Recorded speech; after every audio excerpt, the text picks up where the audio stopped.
indicating that although Zulkarnain is so powerful, he also cannot destroy them.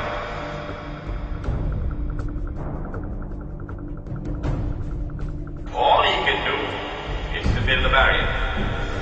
How does Zulkarnain respond? He confirms this awesome power of Gog and Magog, because he says, okay, I don't need your money, but my Lord has given to me is more valuable.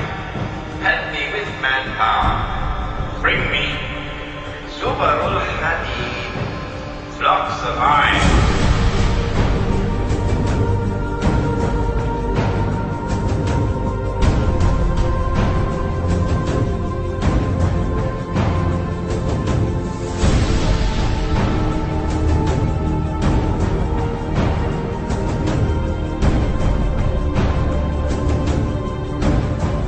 This is in all the books of tafsir. The Khalifa, he sent an expedition sometime around the year 50 Hijri to try and locate that barrier which was lit by Zulkarnain. That expedition returned with the news that they located the barrier and it was lying in ruins. So if you're waiting for Gog and Magog to come sometime in the future, brother, keep waiting. The barrier is lying in ruins. And companions of the Prophet Muhammad ﷺ, they themselves gave the testimony that they went and saw with their own eyes. They located the barrier and it was lying in ruins.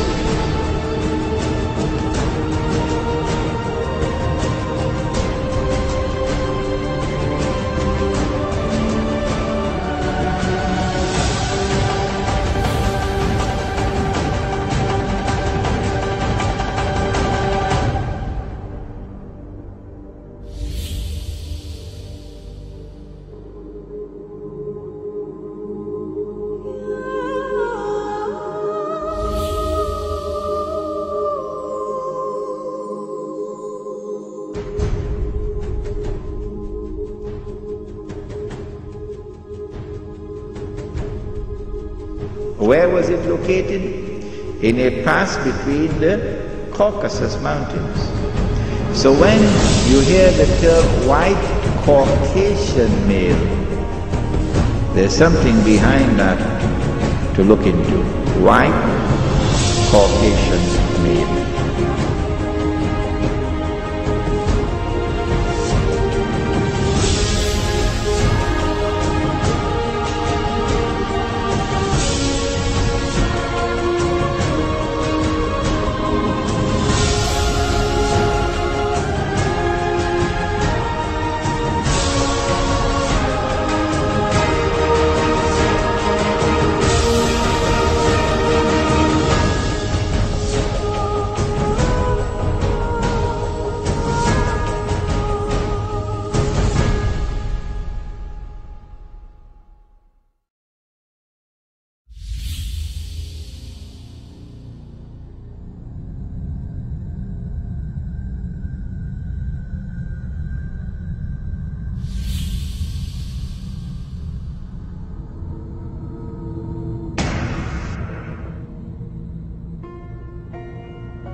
Who are they?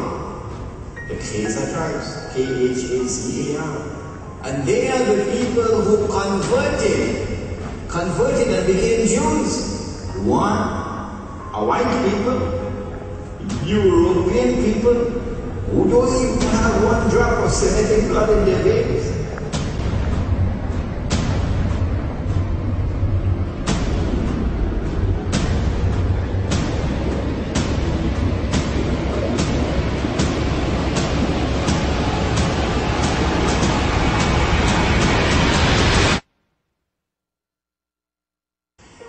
These Khazar tribes are people who became European Jews. And they're the ones who were able to block the Muslim army.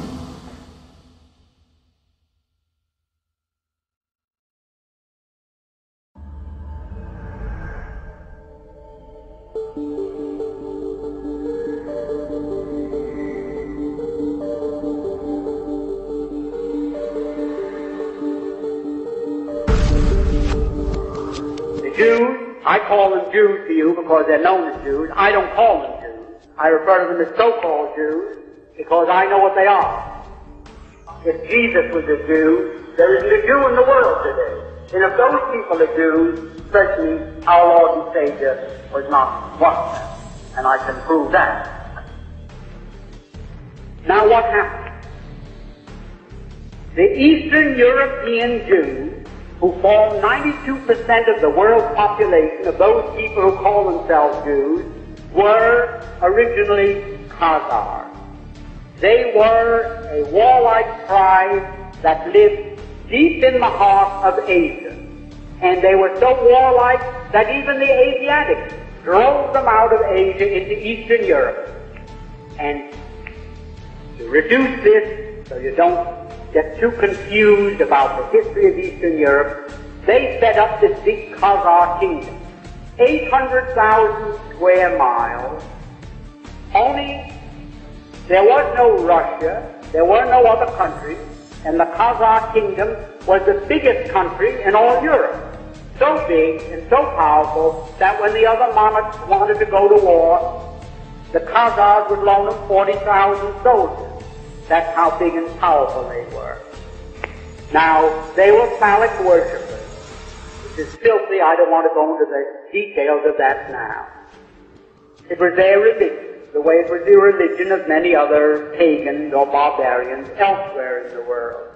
Now, the king became so disgusted with the degeneracy of his kingdom that he decided to adopt a so-called monotheistic faith, either Christianity, Islam, the Muslim faith, or what is known today as Judaism, really Talmudism. So, like spinning a top, he said, eeny, meeny, miny, mo, and he picked out so-called Judaism. And that became the state religion, and he sent down to the Talmudic schools of Tel Aviv and Surah, and brought up thousands of these rabbis with their teachings, and he opened up synagogues and schools in his kingdom of 800,000 people, 800,000 square miles, and maybe 10 to 20 million people, and they became what we call Jews. There wasn't one of them that ever had an ancestor that ever put a toe in the Holy Land, not alone in Old Testament history, but back to time, the beginning of time. Not one of them. And yet they come to the Christians and they ask us to support their armed insurrection in Palestine by saying, well, you want to certainly help repatriate God's chosen people to their promised land, their ancestral homeland, Italy. We gave you one of our boys as your Lord and Savior. You now go to church on Sunday and kneel, and you worship a Jew, and we are Jews. Well, they were pagan Khazars who were converted just the same as the Irish. And it's just as ridiculous to call them people of the Holy Land as it would be. There are 54 million Chinese Muslims. 54 million. And Muhammad only died in 620 AD, so in that time, 54 million Chinese have accepted Islam as their religious belief. Now imagine in China, 2,000 miles away from Arabia, where the city of Mecca is located, where Muhammad was born, imagine if the 54 million Chinese called themselves Arabs. Imagine. Why, you'd say they're lunatics. Any man that believes that those 54 million Chinese or Arabs must be crazy. All they did was adopt as a religious faith a belief that had its origin in Mecca, in Arabia. The same as the Irish. When the Irish became Christians, nobody dumped them in the ocean and imported from the Holy Land a new crop of inhabitants that were Christians, that Christian flesh and blood. They weren't different people. They were the same people, but they had accepted Christianity as their religious faith.